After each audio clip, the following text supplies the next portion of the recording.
मित्रांनो, 4 तारीख लक्षात ठेवा, कारण 4 तारीख ही स्वामी भक्तांसाठी, स्वामी सेवेकरांसाठी अत्यंत महत्वाची आहे. 4 डिसेंबर गुरुवार श्री दत्त जयंती आहे आणि आजच्या या व्हिडिओमध्ये आम्ही तुम्हाला एक मंत्र सांगणार आहे. त्या मंत्राचा स्क्रीनशॉट काढून घ्या आणि हा मंत्राचा जप एक माळ दत्त जयंतीच्या दिवशी सकाळी किंवा संध्याकाळी जेव्हा तुम्हाला वेळ मिळेल तेव्हा या मंत्राचा जप नक्की करा, आवर्जून करा. म्हणून तुम्ही जेव्हा हा व्हिडिओ बघत असाल त्यावेळेस तुम्ही याचा स्क्रीनशॉट काढून घ्या आणि फक्त मोबाईलमधून वाचून हा मंत्र जप तुम्हाला करायचा आहे.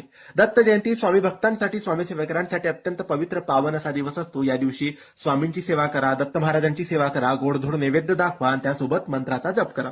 या मंत्र जपाने घरातली अडचण, दुःख, दरिद्री, गरिबी, संकट दूर होतील, आपल्या इच्छा पूर्ण होतील, आपल्या घरामध्ये सुख समृद्धी नांदेल, भरभराट येईल, शांतता होईल, आरोग्य चांगले होईल. तर मित्रांनो, हा मंत्र काही असा आहे. ओम दिगंबराय विद्महे योगीश्वराय धीमहि तन्नो दत्त प्रचोदयात.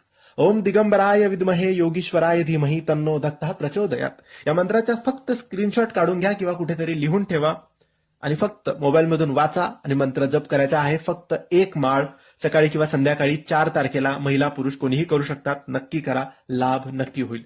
धन्यवाद. श्री स्वामी समर्थ.